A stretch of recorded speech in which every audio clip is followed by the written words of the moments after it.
and it is the members of parliament who would make the decisions. So we are pleased that members of parliament are is on this table and in this room. So I think it would be good to start with Solicitor General Tomasi to give us your view, an update or views or perspectives on the topic of two things: diaspora voter registration, demarcation of diaspora constitution, and of course the constitutional amendments needed for the purposes of making this change happen. Mr. Tomasi, over to you. Thank you. Good evening, everyone. Thank you, Professor Jibril Fall, honorable members of the National Assembly, honorable ministers here present, members of the diaspora, my colleagues. I recognize Mr. Paidi Fall, members of the press, members of civil society here present, members of the Independent Electoral Commission, distinguished ladies and gentlemen. Let me also first convey the apologies of the Honorable Attorney General and Minister of Justice, the Honorable Dauda Jallow, for his inability to be here this evening. The Minister is currently indisposed. As a matter of fact, he was not at work yesterday. Otherwise, he would have been here. This is an issue that he's very much passionate about. In fact, working closely with him, we identify him with two areas of the law. One is land matters and the other election matters. So you can excuse me if for my shortcomings, if I don't come forward with some of the answers that you're looking forward to. But I'm here in my capacity as the Solicitor General and Legal Secretary of the Republic to represent the Minister. And I'm a bit taken by surprise because I didn't know I was supposed to be one of the panel members. I thought my role here was to be actually a keynote address speaker to perhaps share with you generally thoughts on current matters pertaining to the transitional program in Gambia, of course, of which elections and diaspora voting is very much a component. But since her questions have been thrown at me, I will nevertheless attempt to do so. First, Professor Jibril Fall, I cannot agree with you more, especially when you state that there are really no outstanding legal issues on the subject of what we now call, or what we all refer to as diaspora voting. The Supreme Court in the Bakari Bunja Dabo case and others against the Attorney General and the IEC, which was decided in March 2022, apparently has laid matters to rest. The court came up with a declaration that every Gambian is entitled to register and be voted for in all public elections and referenda. And the court actually expressly, in saying all Gambians, in using the phrase all Gambians, went further to add including those residing abroad, and express reference to the diaspora. And it's talking about public elections. The court expressly spelled out what these elections were. It talked about presidential elections, National Assembly elections, local government elections, and other forms of elections, as well as referenda. So the question has been laid to rest. It is no longer in dispute that diasporan Gambians have a right to vote in all elections, be it presidential, National Assembly, or the like. And this judicial decision by the Supreme Court, which is the highest court of the land, and the final court for that matter, has given us a very broad and explicit interpretation of Section 39 of the Constitution, which initially seems to restrict diasporan voting only to those registered in a constituency within the Gambia, or which seems to limit registration of voting only to those registered in a constituency within the Gambia. But the court has gone further and now broadened it to say that for purposes of Section 39 of the Constitution, all Gambians, including Gambians in the diaspora, have a right to vote in all public elections, be it presidential, parliamentary, local government, and also referenda. So it's not a question of whether diasporans should vote or not. We have passed that. What we are now confronted with is how do we implement the provisions of the Constitution pertaining to diasporan voting. Because there are provisions within the Constitution to say that they can vote. Now, and that's under the 1997 Constitution, which is the current Constitution under which we are operating. Mind you, there is a tendency to also, when one talks about the 1997 Constitution, to also refer to the draft Constitution. Of course, the draft Constitution is an improvement on the situation of diasporan voting.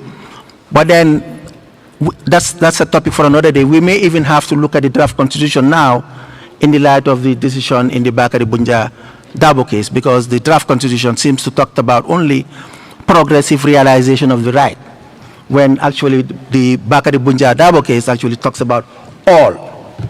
So when we say all Gambians, what it means, there is no restriction. We're talking about all Gambians, not only Gambians in the United States of America or the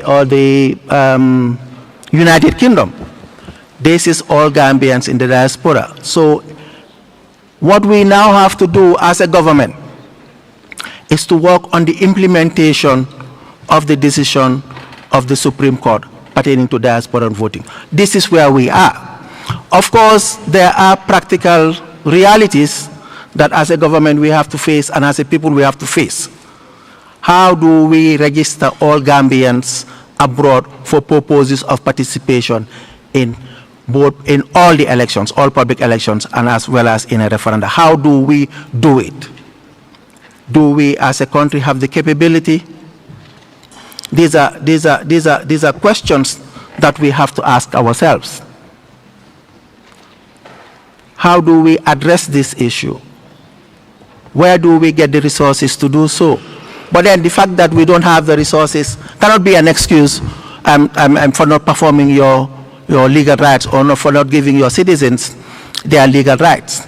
That's why we have to sit as a country and determine how do we go about diasporan voting. It's unfortunate that you cannot get many examples on the African continent that you can go by.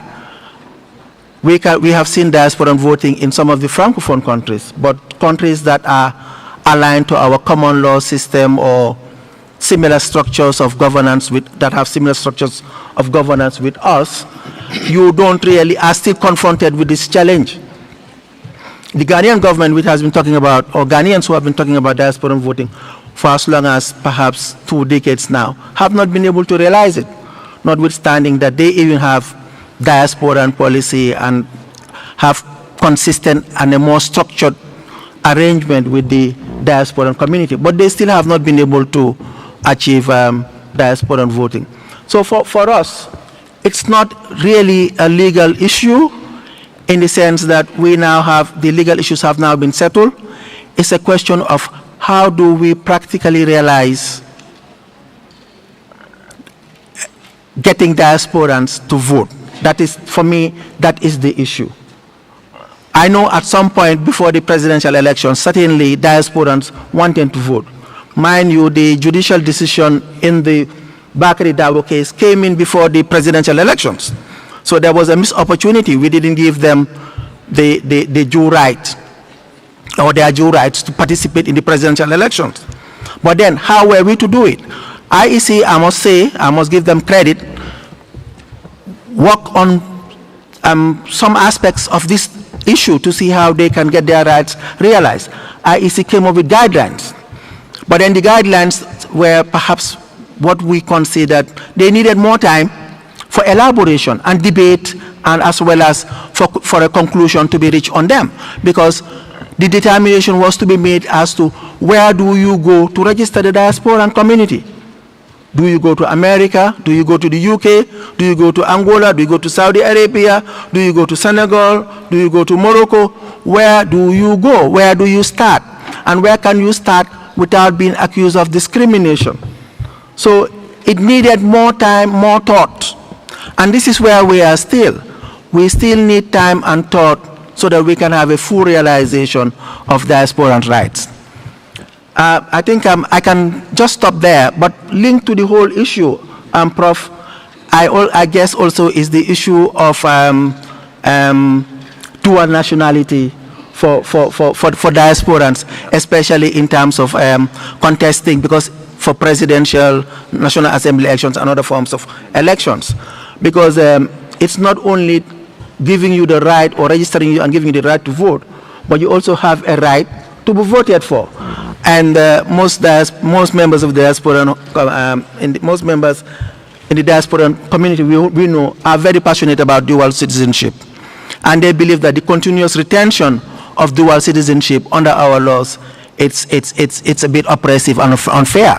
Because as at now, we have provisions under the 1997 Constitution, where if you are a presidential candidate or a National Assembly or for appointments into ministerial positions, as well as for appointment or to become a member of the National Assembly, you cannot hold dual citizenship. So these provisions are still with us on our Constitution. What do we do about them? Are they fair? Of course, in the draft Constitution, it's a bit watered down. The provision for dual citizenship, the prohibition for presidency is maintained, but that of ministerial appointment is removed. For National Assembly members too, it's removed, only retained to the extent where you obtain your citizenship by virtue of registration or naturalization. But then the debate continues. The draft is still not law, and the prohibitions in the current Constitution are things that we can look at with a view to amendment. I don't want to go into the issue of the creation of the creation of a constituency for diasporans for them to participate in National Assembly elections, because I think that's still loaded with a lot of debate, given the Supreme Court decision, which actually says you have the right to vote in all the elections. So if you are registered, in my opinion, which can be wrong or which can be different from somebody else's opinion, you can still vote in all elections, be it presidential, National Assembly elections, or local government elections, as long as you are a registered voter, irrespective of where you are. I think on that note, I will stop here. And Prof, I just want to wish the panel members an excellent deliberation, and once again convey the apologies of the Honorable Minister, his actual regrets, because he's indisposed, his regrets for not being able to be here. I thank you all for your kind attention. Thank you. Thank you very much, Mr. Tomasi, Solicitor General, for that update and overview and the clarifications. And we have the Independent Electoral Commission here, who, as we know, had made preparations and announcement, and perhaps Mr. Njai, it would be useful to do a similar update as to where we are. And since the Solicitor General have expressed the point that it's just about the doing, the implementation, of course, bearing in mind that the right that is not implemented and given, it's still a denial. And that denial is just not acceptable at any level whatsoever. And everybody is agreed on that. So lack of implementation is denial. And there's no controversy in that. Mr. Jai. Thank you very much, Professor. honorable ministers present here, honorable National Assembly members, Your Excellencies, members of the diplomatic and consular corps present here, senior government officials, ladies and gentlemen, all protocol duly duly and respectfully observed. Good afternoon. I also want to recognize members of the panel, erudite and eminent panelists, in the person of Professor Jibril Faw of GK Partners, Honorable Madi M.K. Sise of the National Assembly members, and the landed Solicitor General of the Republic of the Gambia. Good afternoon. I bring you warm greetings from the Chairman of the Independent Electoral Commission, Mr. Ali Momanjai, who is not here, but he is following the process online. He has asked me to represent the IEC at this August State of the Nation Forum 2023, number 6. And I must say that the IEC has not only been an attendee or a participant, but a regular and a willing presenter in all the State of the Nation Forum in the past. And we are happy here to be invited and to present. For the IEC, I think we don't have much to say, because Prof and the Landed Solicitor General has said it all. The IEC has taken note of the rights of all Gambians, irrespective of where they are in the world. And as a result of which, well before the decision of the Supreme Court on the case between Bakari Dabo and others came, the IEC has started a lot of preparation. There were a lot of consultation, even though the diaspora were never consulted, because we knew the request came from you for diaspora voter registration and diaspora voting. But there were a lot of consultation done in this country with all the stakeholders. And I'm happy to inform you that all the stakeholders have agreed that there should be diaspora voting.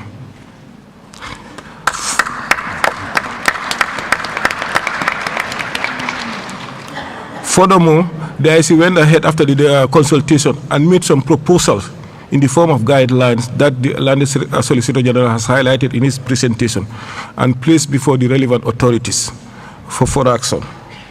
There was even mapping of the diaspora, because you don't just go out to register Gambians in the diaspora anywhere they are.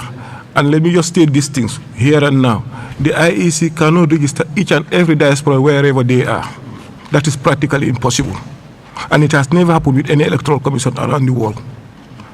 And there is no Commonwealth country in West Africa that does diaspora voting. If now people are comparing other francophones conducting diaspora here, have you ever seen Sierra Leone or Ghana or even Nigeria conducting diaspora voting? No. Let's do according to our laws. But let us not compare with other countries. Moving on. On this mapping, we have to get the constituencies, which means that which of the continents will form constituencies and which of the countries will form the polling station where voting and registration will take place. The IEC has already done all these things. And again, we also work on budgeting, because diaspora voting is not about just, and registration is not about conducting elections in the Gambia here, where you can go, for example, or register where you can go under a tree and start registering. No. We have already studied all these things and come up with a budget or a cost of it. We also conducted study tour, because this is the first of its kind, and we know we are not expert in diaspora, and we have identified a country in West Africa. Though there was a language barrier, that's Cape Verde, they are Lusophone, but Cape Verde, of all the African countries, they have more out-of-country voters than in-country voters. Meaning they have more diaspora, more people voting in the diaspora than voting in Cape Verde. And this was a good place to study, and we studied that place and we learned a lot. We took note of their challenges, their issues, and their successes. And we also had a lot of technical workshop and cooperation with GK partners on diaspora, especially in terms of where the diasporans are, feasibility studies, and the numbers. So here we are, the IEC halted this operation in the run-up to the 2021 electoral cycle. This was in May, because at that very May, we were about to start registration. And registration was a must or a prerequisite for the presidential election. And the presidential election was due on 4th of December 2021. After which, there was a parliamentary election on April 9, 2022, and subsequently a year later, a local government election. That's what we are preparing now. So this is why there was a halt, and please be informed that the IEC will resume everything after the local government elections. Because the local government election...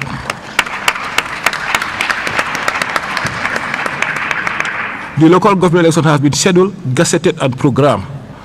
And we will have 2 election dates for this election.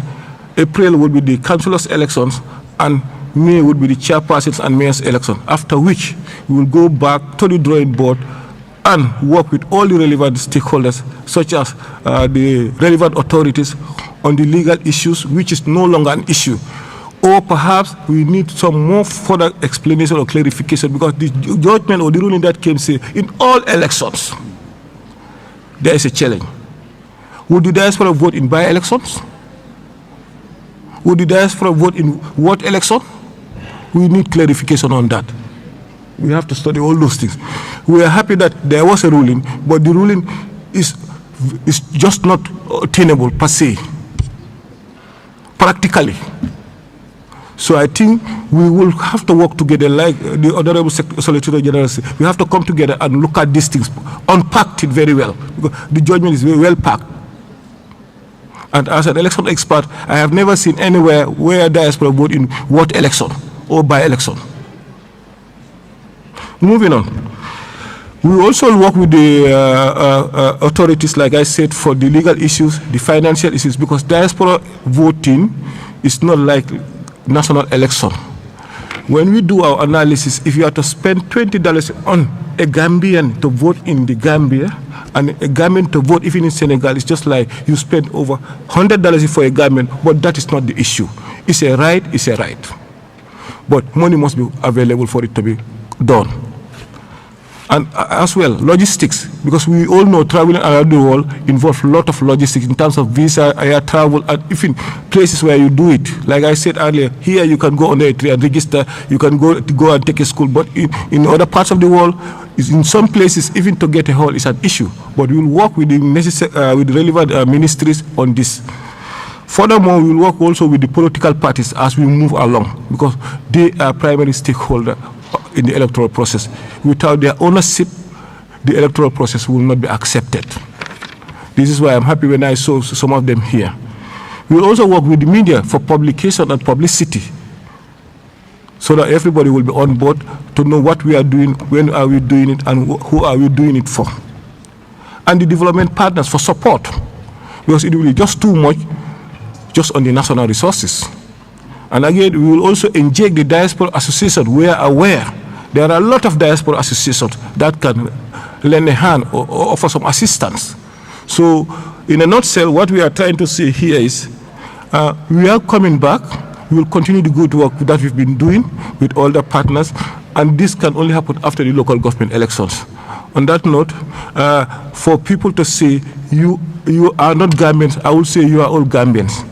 Every diaspora live here as a Gambian, stay in wherever they are as a Gambian, and will return to the Gambia as a Gambian, and will always carry the Gambian identity. And it doesn't mean to be a part of a team, like a football match, to take part. We have seen in a football match, if there is a win, even the coach is commended, because he is part of the players. He prepares them, the team manager. But was the coach in the field? No. So each diaspora is a Gambian, and the IEC will do all it could to afford you this right that you own. On that note, thank you very much. Thank you very much, Mr. Njai, for the update. And we wish the IEC luck in the last part of the electoral cycle, which is the local elections. And I am particularly pleased that as we put in the guidelines that we were looking for timeline, and you now tell us that at the end of the municipal and local government elections, you would resume where you left it.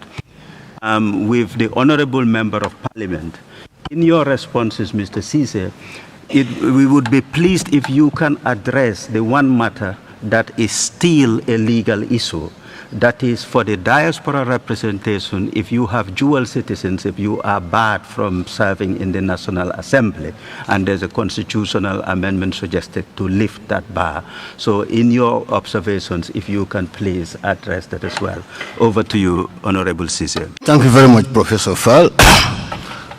Good evening, distinguished members of the gallery, fellow panelists, all protocols duly recognized. Before I get to that point, I think the two speakers have really cleared the air that nothing legally is barring us from allowing our citizens to register and vote. Therefore, the question one would want to ask is, what is stopping it? From my point of view, is lack of political commitment. If there were political commitment, it will happen, because the legal things are clear. I'm told by both the chief electoral officer and the legal person on my right. The Constitution, as he said, is very clear about it. It says every Gambian. You go to section 39, if I get it right. Yes, you are right. Yeah, section 39 says that every Gambian, and even that every Gambian, it went to say shall. That's mandatory, that they should. And Prof have just said it. If you delay justice, you are denying justice.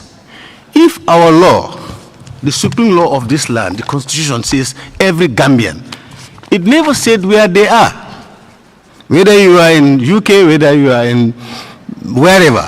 He said once you are a Gambian and you are above 18 and you have a sound mind, you should vote. Now what is left now is for government to come up with solutions and possibilities of doing it. And one key thing is mentioned is resources. We cannot say that resources are blocking this issue. No. We need to prioritize our expenditures to be able to meet issues that are of paramount importance. Just recently, we have expanded the embassies in the world, 3 additional embassies. And the existing embassies are costing us $900 million. Is that a justifiable expenditure when we have this important number of people, over 150,000 Gambians abroad? Now we are denying them access to vote. We've just increased the president's midday tour from 6 million to 10 million. Was that necessary? Salaries, including members of parliament, was increased. Is that necessary? We've increased number of presidential advisors from 6 to 8. Is it necessary? If we put all these resources together, it could really go far in meeting the possibility of allowing Gambian citizens abroad to participate in our electoral service.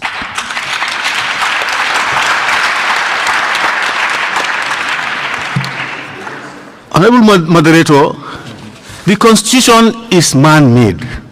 It can always be amended.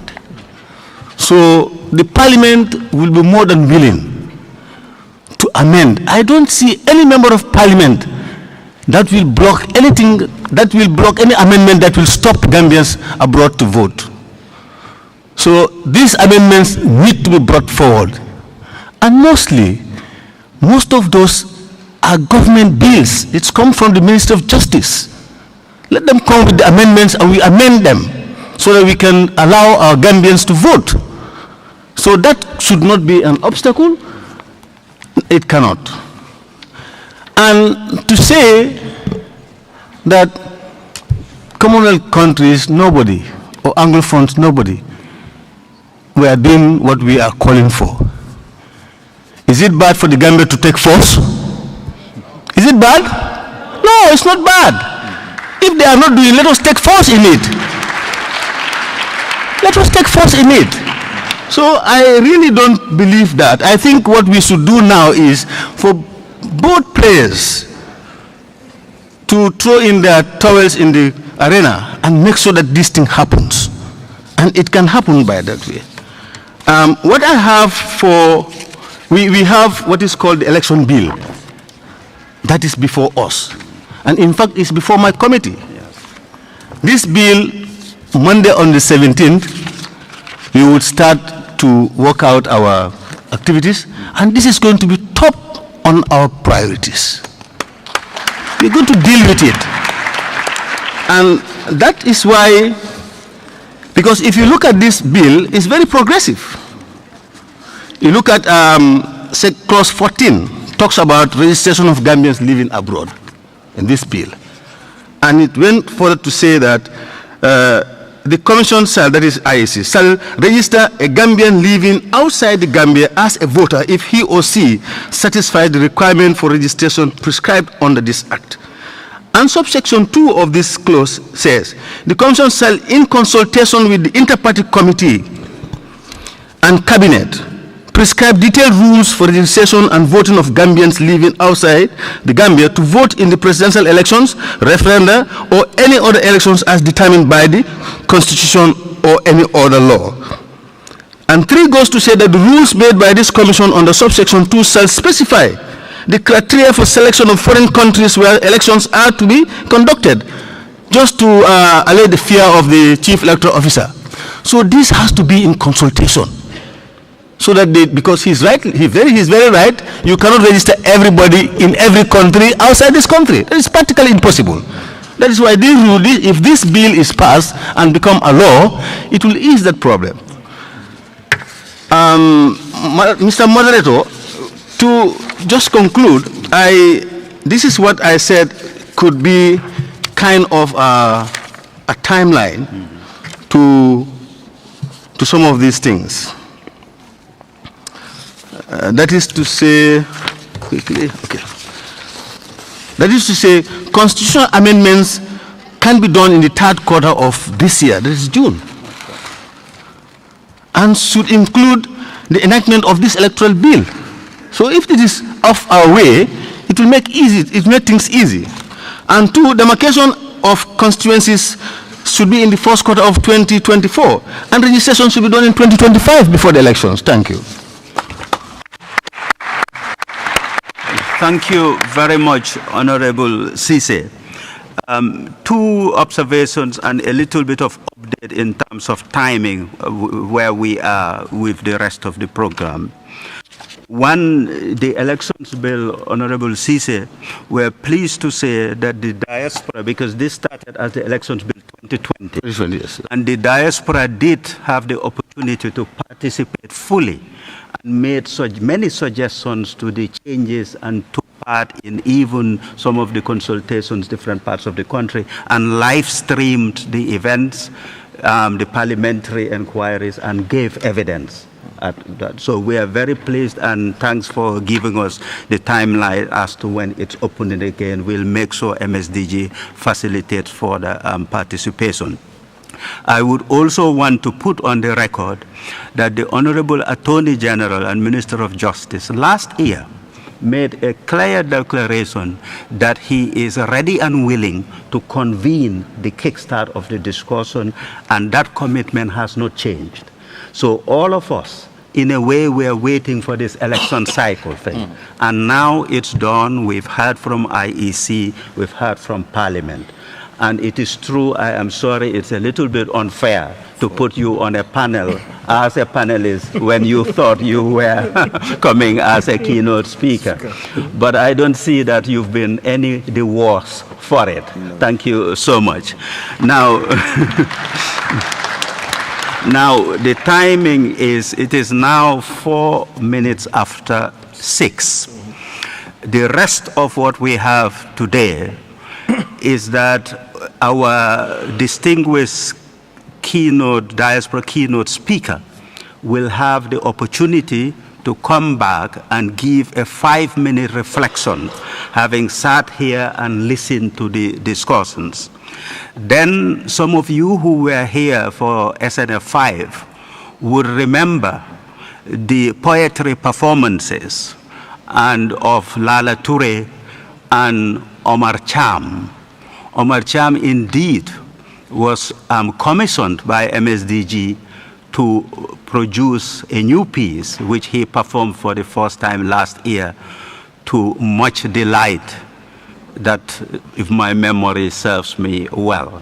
Omar Cham is in the room. We were so impressed with him, we made him artist in residence for the MSDG project, because some of the points being discussed, us with our technical training are limited in how we discuss them.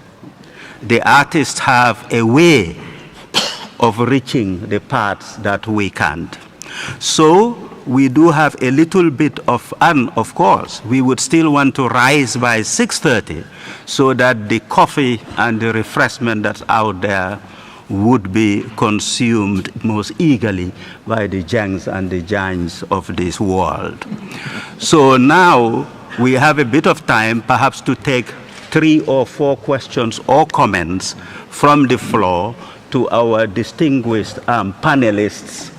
And before I call on Dr. Veronica P.S. Njaika for her closing observations. Any questions and comments? I've recognized one here. I recognize one here. And there's one here, yeah? 4, I'll take these 4. And we've got a lady here, that's the 5th, and we'll keep it to that 5, yeah? Okay, please go ahead. Yes, good evening. I'm the public relations officer of Masera Council. Indeed, I want to commend Honorable Cisse for that wonderful deliberation. It is very important to consider this gathering here is dominated by young people. And when we have a panel of intellectuals, we expect you to deliver and tell us things that are going to bring about development of this country. And when you talk about diaspora, we all, since in the morning, various speakers already talked about how significant these people have been contributing to the development of this country. I was very much disappointed that the Chief Electoral Officer was trying to not to consider these diasporans to participate in upcoming elections of this country. I was so much disappointed. But I was relieved when it was debunked by the Honorable Member, Honorable Madisise. In that regard, thank you very much. This is what we expect. This is what is national development, and this is what is to be a patriotic citizen of this country. Thank you. We'll have the lady here. The lady here. Hello, everyone. Good evening. My name is Saptiugay. I'm a maritime lawyer. A bit louder, please. Okay. My name is Saptiugay. I'm a maritime lawyer. My question is directed to the IEC representative. Like the Honorable said, the professor said, we don't want to know why there are constraints, because obviously we already know why there are constraints. Like the Honorable Member mentioned, we have misplaced priorities in the Gambia. And first of all, if he has a bill, you know, as billable as that is, I do not understand why it is wasting time. Them as the minority have already accepted this. What is the majority waiting for if they are saying that they are so conscious of the development of this country? Now back to my question. I want to know why. Like, why is it taking so much time? We understand you have all of these measures in place. There is so much money, there are so much grants, but why? Why are we not voting? I studied and lived in Dubai for a while, and the 2021 elections, I was there. We were all hopeful that we were going to vote, but no reasons were given. To the last minute, everything was like, okay, we're going to stop, we cannot vote. Why? What happened? Why is it delaying? What's the problem? Thank you. Thank you very much. I think there was one on this side, and then we'll go with the last 2 there. Was one on this side? No. Oh, we'll go with these two on this side. Oh. Good evening. My name is Diaspora, and I want to thank all the distinguished panelists out there. MSDG refused Mr. Fall for leading this. This is my second or third time attending this event. I have a comment and a question for IEC. And obviously, I want to first of all register my protest as a citizen to the distinguished Solicitor General that my right as a citizen of the Gambia has been denied. And I own a home in this country, one or two. I pay taxes. I come to this country almost every year. But my right has been denied. Now, the question that we hear from the IEC representative, Mr. Jai, that there were logistic problems, there were financial problems. I keep saying this. There are 5 generations of Gambians that are living outside of this country. Some of the best and the brightest are living outside of this country. Those 5 generations of Gambians can help you figure out how to register Gambians in the diaspora. When you register voters in this country, do you go to every village? Or do you go to constituencies and then you have them travel? I'll give you an example. I live in Seattle, Washington. There is almost about 5,000 Gambians living in Seattle.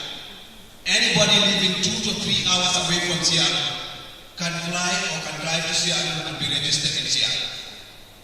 The other excuse that we hear is that there is no funding.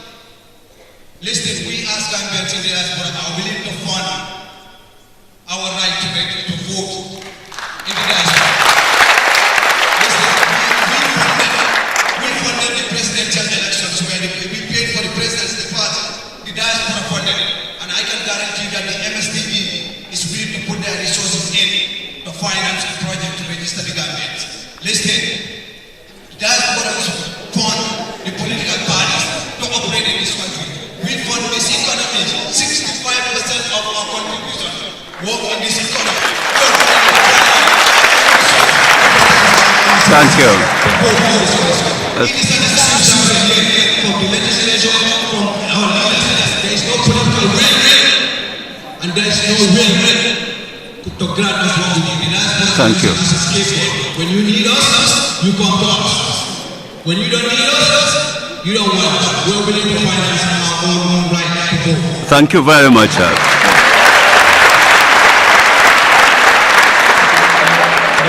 You see, it's elections and politics. Everyone's excited. Listen, I had 2 hands here. Unfortunately, those are the last 2 I'll take because we have concluding parts to deal with. And hello? Hello?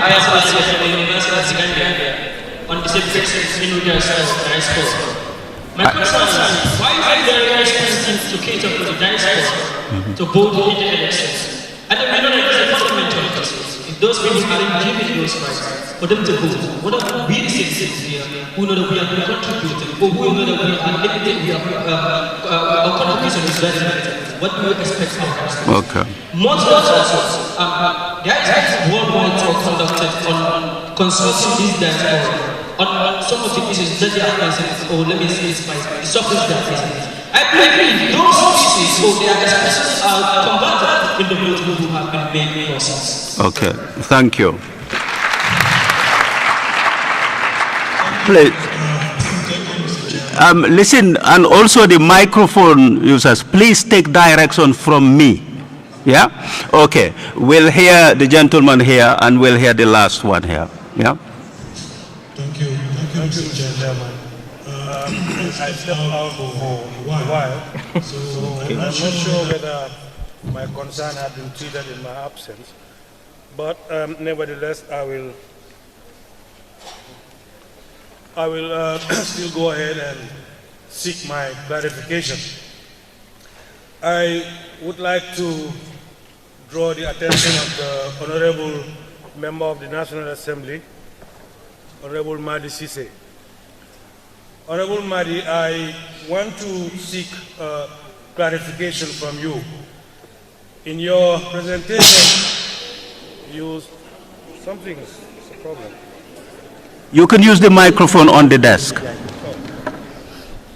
Yeah, you seem to have blamed the delay of the diaspora voting to the problem of political will. You seem to be saying that it's a lack of political will on one hand, but on the other hand, if I hear you rightly, I think you are saying also there is an elections bill, the draft of which is on your table as chairperson of the particular committee that was supposed to treat that.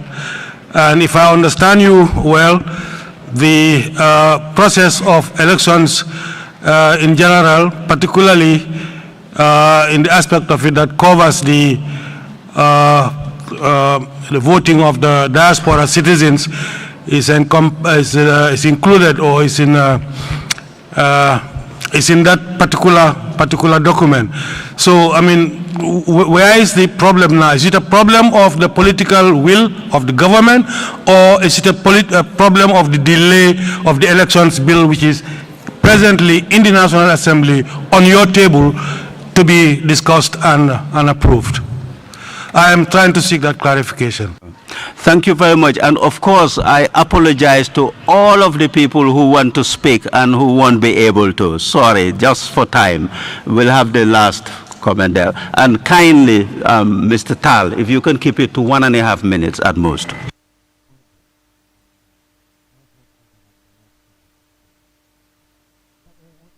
I want to speak generally this time around, because I think the issue of diaspora voting is extremely important.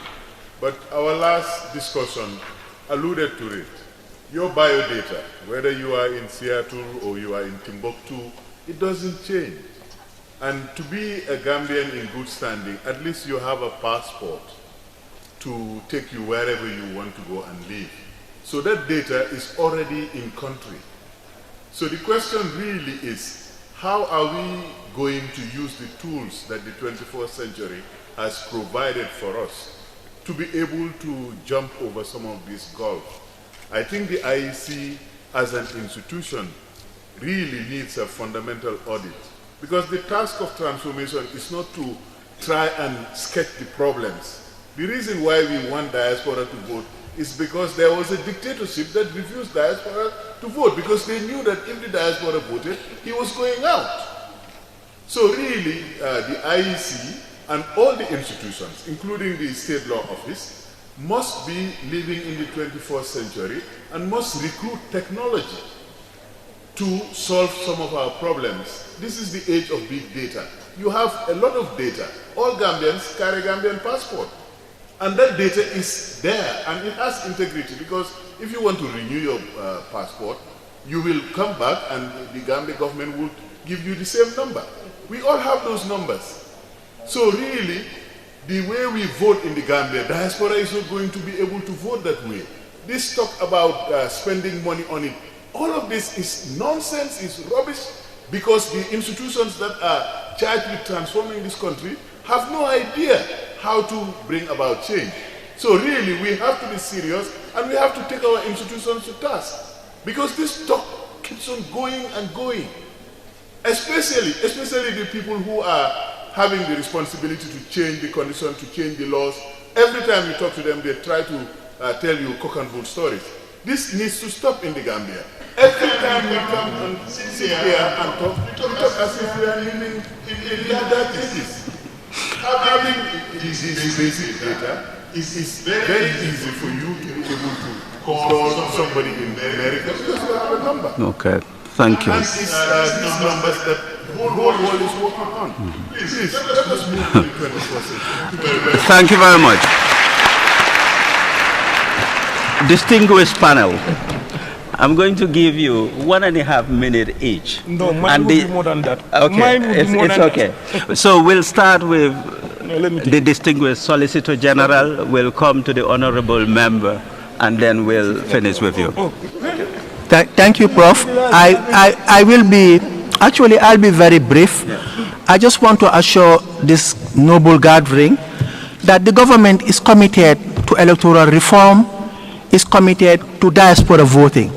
The very bill that you now have before the National Assembly incorporating provisions relating to diaspora voting is a creature of the government. It is cabinet that sat, deliberated on it, and decided now to table the bill. It was the Honorable Attorney General who tabled this bill before the National Assembly. And we cannot just have diaspora voting overnight. You have to be conscious of the fact that in as much as we all desire it, it can't be revolutionary. Things have to happen, in an evolutionary manner. We must have the bill first passed into law. We've been trying to do so since 2020. And that's why we all resorted to the All Elections Act, which was a decree before for the past presidential elections, because we were not able to have the Fifth National Assembly pass the elections bill. Now it's still before them and incorporates diaspora building. That's a condition precedent for us to implement diaspora voting. But I can assure you that government is committed, and that's why government put it there and incorporated the provisions on diaspora voting. Thank you. Thank you very much. Honorable. Thank you very much. I think I have only one question from a gentleman, Kemo Conte. He's asking for clarification. I want to tell a gentleman, even before this bill, the 1997 Constitution has already said it. Section 39 said it. It says clearly that every citizen of the Gambia, being 18 years or older, of sound mind shall have the right to vote. Period. Now, when there was a change in 2016, the basis of the change are on some of these demands. The government sat 4 years down the line before they can put anything like this before us. So they've spent the best part of their 5 years only to produce this in the last 9 months of 2020. Then the committee got it. This committee was created in 2018. So we got it at the dying moment of 2020. We did our consultation countrywide with international people also chipping in. That's our diaspora people. We dominated. Then it comes into it coincides with the 2021 elections, like the Chief Electoral Officer says. So I stand my grounds that it is lack of political commitment. That's it, period. Thank you very much. Chief Electoral Officer. Yes, thank you very much, Prof. I know where you're coming from. Yes, just to respond to the issues raised by the honorable gentlemen and ladies out there. First, I just want to make a clarification. When the honorable member, Honorable Madi Sise said we are comparing Commonwealth and Francophones, and that's not the issue.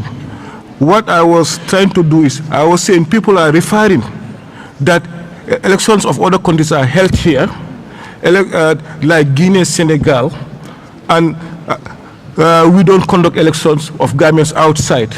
And I added also that whether they are conducting elections, other countries are conducting elections here or not, let us not lose sight that even Commonwealth countries don't have this kind of diaspora voting because of the common law. We use the British common law. But nevertheless, I said that let us use our own laws, and it is provided in our own laws for diaspora voter registration and diaspora elections. And this is agreeable, it's accepted.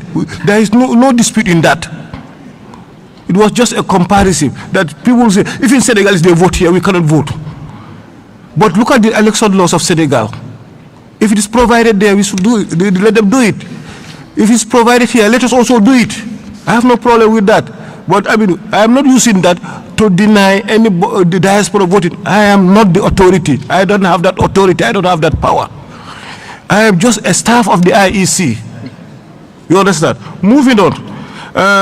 The gentleman that say he's disappointed on me about not allowing the diaspora from voting. Who am I to disallow the diaspora from voting? Who am I? Who am I? Diaspora voting must be, you see, election is law-based. and you have to get the loss. If you get the loss, then you work on the other things. And for your information, let me tell you, IEC has been working well in advance before the election bill. A lot of us has gone. Some of the people who knows IEC will tell you that there has been a consultation since 2019 on reforms in general. So it is not me, neither the IEC, but the law. Yes. Secondly, there is this lady who says, why delaying the elections bill? For your information, the IEC does not pass bills. We don't pass bills. We don't sit at the National Assembly. We propose and send it to them, they endorse or otherwise. That's your information. That's your response. The other one said, I am using logistics and finance. No, it was never said by me that we have logistics and finance. I said, sometime in May, we halted the operations because we were going into the voter registration of 2021 and then to the presidential elections. And even at that, we have realized that Section 26 that gives the fundamental rights for everyone to participate, using the word cell, and Section 39 says voter registration, you should vote in the constituency. And the constituencies are within the territorial jurisdiction of the Republic of the Gambia here. And Section 88 says these are the constituencies. So this is why I say we have to go back to the drawing board, all the stakeholders, and sit and work together. We move on. It's a must, it's a right, per se.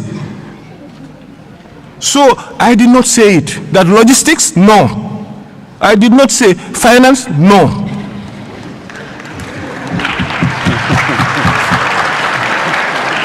And for your information, this is not the first time I participated in the State of the Nation Forum. This is my 6th time, and I've been presenting on this. So please don't misquote me.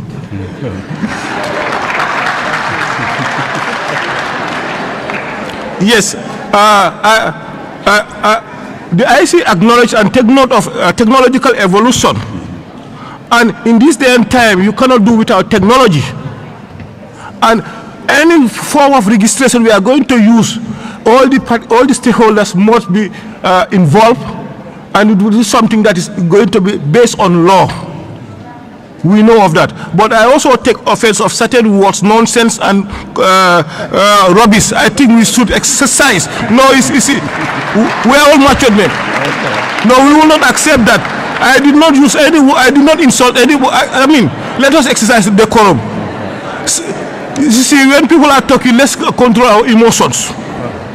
We are all respectable, and in fact, we are all elderly in our own areas. So please, I definitely ask for apology on that. And for that matter, a public one. Thank you.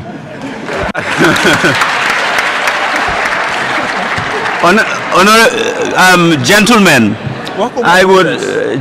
I would rather you stay the panel as we do the closing bets. Sure. Some of you may wonder why this topic, very important, was scheduled last. I'll tell you the reason. I have come to discover that there are people who go to forums and they fall asleep and they snore, and I don't like it. These guys have woken you up. So that is the reason we schedule it now. Can I please call Dr. Veronica P.S. Njai-Carr for 5 minutes reflection of the day? And Dr. Njai, no fireworks. We've got enough from these guys.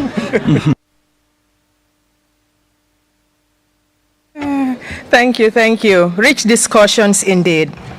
And the brilliance that emanates when you put Gambians together is just profound. If only we have the political will. I will start with special thanks to GK Partners and MSDG team led by Professor Jibril Fall for the phenomenal work towards national development.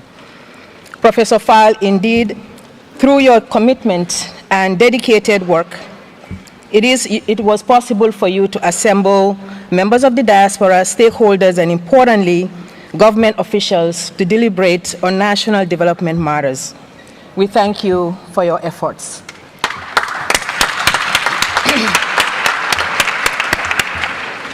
Because I know that we've been talking about trying to organize diasporas for a very long time.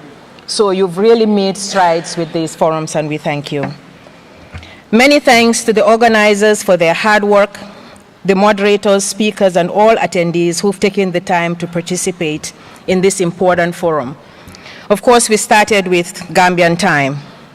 As always, I came like, I said, okay, dinner 30 minutes. I'll do 30 minutes. I come 30 minutes late, just in case. Well, it was 8:30. And then I had to wait, and we all had to wait. So there are things that we need to change just because then it delays other things as well. But it's the Gambian way, but we need to think about that again. What can we take away from the 6th State in the Nation Forum? I will offer a few thoughts. I know towards the end we had the fireworks going, and actually I could have stayed another 2 hours because then I was sleeping and then I woke up. So that was a good one. And of course, with dialogue, we have a lot of clarifications, which is important, especially in this platform where we're trying to understand each other, and things can be misinterpreted in different ways. So I'm glad that we have opportunities to clarify and understand each other. And it didn't come to blows or anything like that, just the words that flew around.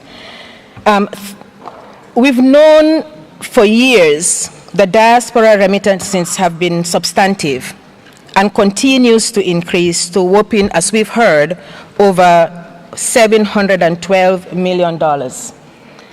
3 overarching themes, because I can go on and on, because we had rich discussions, we talked about a lot of things, but I categorized them in themes to make sense out of what we've talked about. 3 overarching themes that emerged and were integrated throughout the presentations include the need to build infrastructures for voting and investment, strengthen governance structures for full participation, build capacity-related activities to train and empower. So these are the 3 overarching themes that I identified from the discussions and the presentations. Clearly, all related to enabling our environment and conditions to make partnerships seamless and successful. We also heard inspiring stories about the innovative work undertaken by Gambians for the purpose of increasing employability, to boost productivity, investment activities, and production, to expand exportation of processed goods. And we welcome that very much. I was telling the story to a few people that recently I came and somebody served me the local juice in bottles. I was so excited. So myself and my husband, we went to 3 stores, 3 different stores. I'm getting local juice. Do you have local juice? They did. No, we've run out.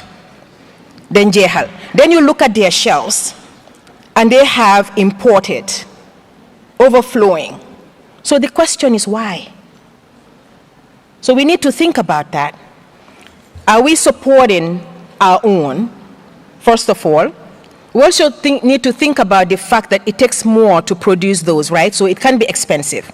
So those are things that we need to think about as we continue to think about employability, increasing productivity, et cetera, et cetera. And as always, and do you guess who I'll quote again? Who do you think I'll quote again? That's right. President Sankara stated, "We must succeed in producing more,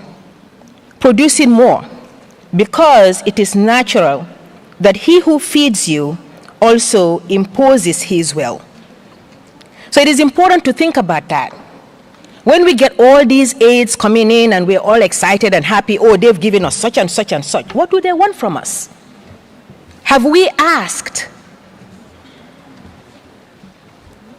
And I'm sure they've told us. But we need to make sure that we are not selling our souls, which I know it has been happening. We all know it has been happening. And I can tell you that when I wrote the keynote, I sort of controlled myself a lot, because people who know me. I tell it. But I was trying to be very diplomatic. And I think I did that. I tried very hard. So I was happy that some of those things that I held back in my diplomacy came up later on in the discussions. So what that means is that we all think in the same way. We just need to say, okay, what do we do about it? What can our honorable ministers, our government officials, private sectors, all of us individually and as we've heard, collectively do to make the difference and move Gambia forward? So as Sankara said again, we can't feed ourselves, folks. We need the political will and commitment. So, Gambians and friends of Gambians in the diaspora and in the Gambia, we do have the courage. I believe we do. We do. We may need some work, but we do. We can organize an underligay to feed ourselves. Let's continue the important work. Thank you all. Thank you very much, Dr. Njaika. Now, before I ask Ms. Ndumbe Saho, the Technical Director of MSDG, to close the session, it is my pleasure to invite Omar Cham to the podium for his performance. Omar.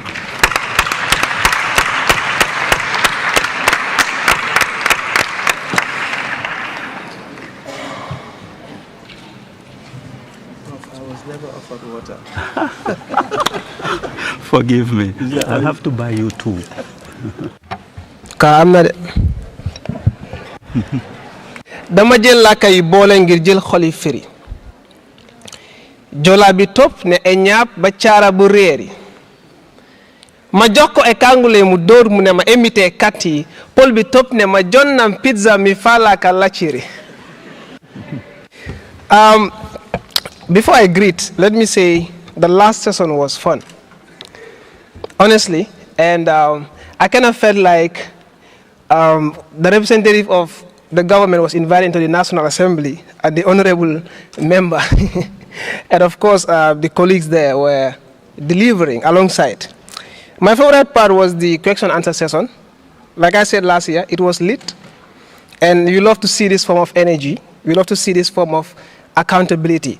But I think all those on the high table here were being trained on how to debate, because the form of rebuttals I could hear, I felt like we were at the Masters Round Debate Championship.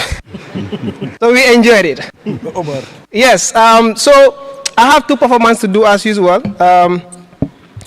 I'm saying as usual as if this is my 5th time performing. This is my 2nd time on the Staying in the Nation Forum. And it's been an honor, of course, to be here. The first performance is, of course, a celebration of the heroes, you know, through the DDF, of course, the MSDG, and everyone that is involved in terms of the work that has been done on their side and in roots. I'm not sure if I'm audible enough. Like when I'm here, I don't know. Am I audible enough? Yes. Are you sleeping? No. So this is the last moment of the activity. So it'll be fun, yeah? So we go.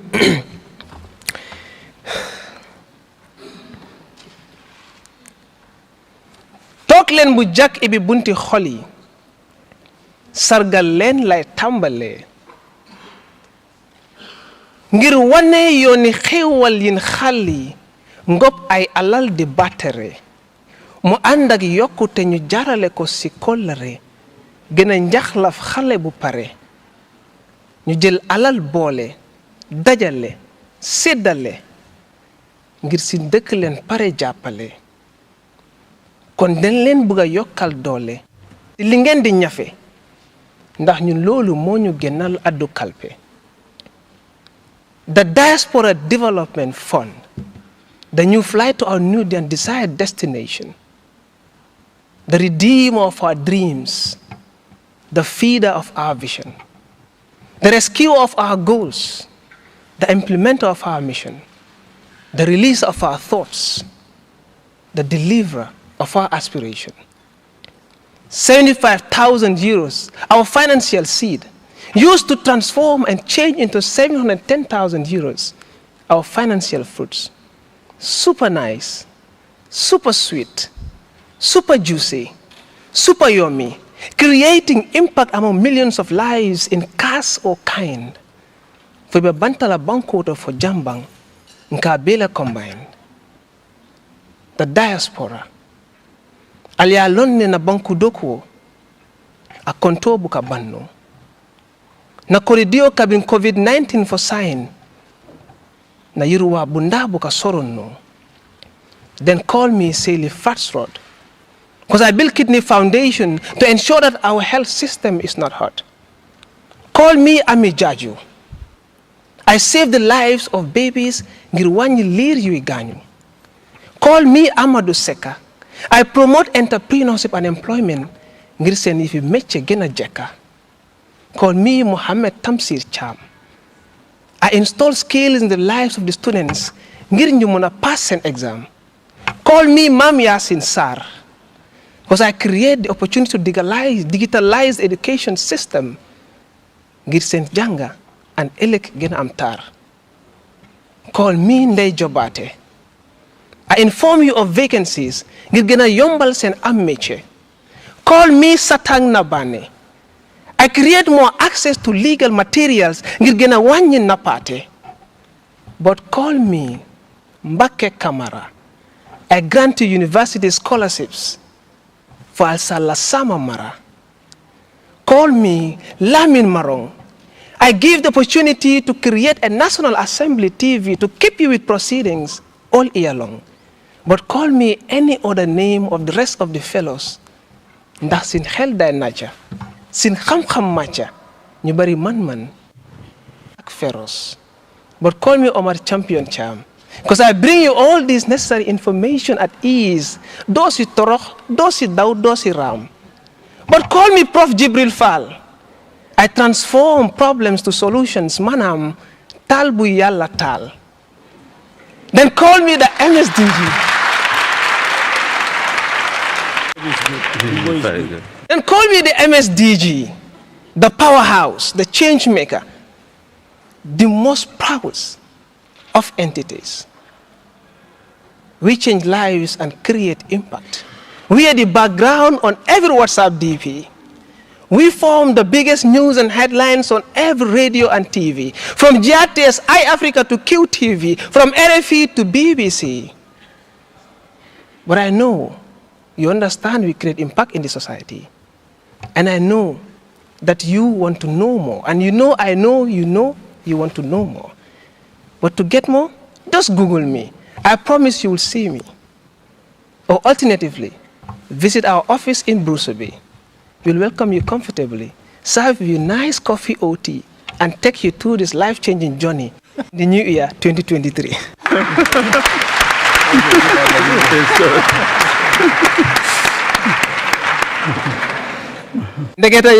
Enjoy.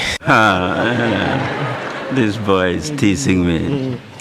So I received my second invitation to perform at the Stake in the Nation Forum, to appear here for a performance.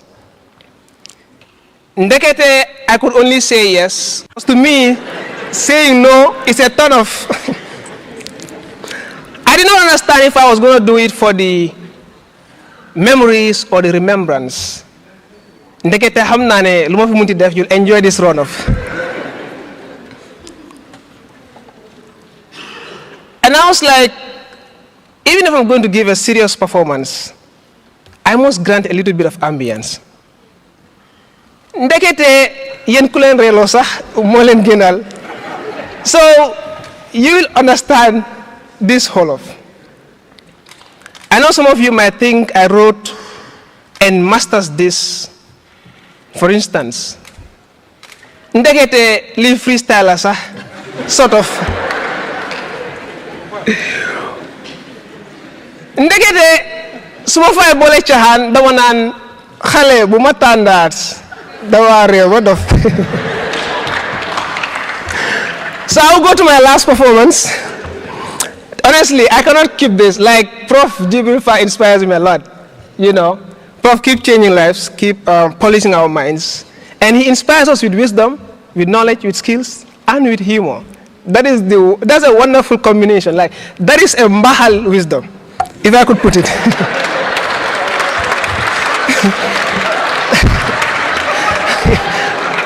I mean what I said. If you misinterpret it, like Samujang said, don't misquote me. So my last performance is Peace the Ultimate Need. Some of you are like, this guy's enjoying himself there. Like, I love enjoying myself. Especially when I'm with diasporians, because I had yen fele ligerek. They let am fun, they let enjoy. So the last performance is called Peace the Ultimate Need. And I want to believe whatever we do in life, without peace, we know it's not going to exist, right? It's part of my favorite poems, and yes. And it reads, ñoo fi gënoon a kontaan mel ni ñu naan si ndoxu Zamzam waaye xeexanteeg rayante jëlee ñu si boobu torotande ngir wàññi xam-xam ñi dee ñi gaañu ñi laagu ñi i yaram yu bari jam-jam métit bi diis ni xol buy fëgg si dënn ni ndëgg bi tëgg naan bal la tam-tam. It's a hiccup of corroding blood. It ruptures living like a tire. War, assassination, genocide, the quality of the man like a tire. So to the politicians that politicize our policies, allow peace to grow and germinate like a tendrilium through human rights protection, democracy, and freedom, an indispensable tool in building a nation.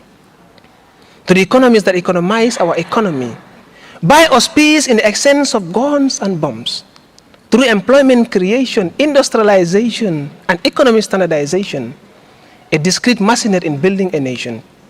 From the bottom of our hearts, we vomit this lump. Stuck to our throat, the anger for disability. For conflict used to be absent in the chronicles of mankind, the heart used to love in tranquility, inwardly quiet like a baby in the embryo, allowing the king and his kingdom to live happily.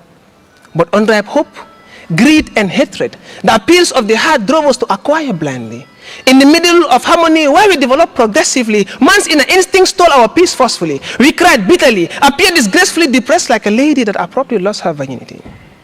Our territories of diamond, our fields of gold, the loss of the iron, the stories never told, policies of exploitation, threats we couldn't control, eating our possession, burning our soul.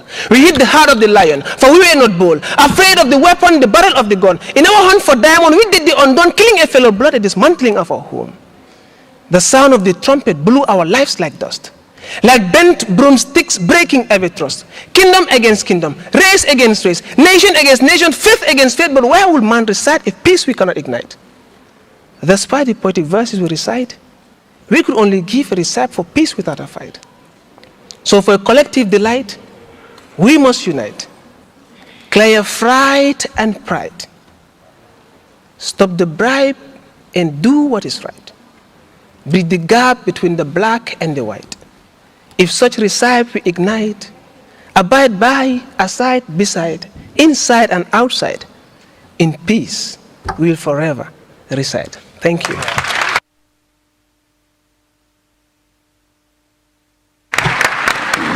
Thank you very much, Omar Cham. We now invite Ms. Ndumbe Saho, the Technical Director of GK Partners Country Office and the MSDG project. Ndumbe.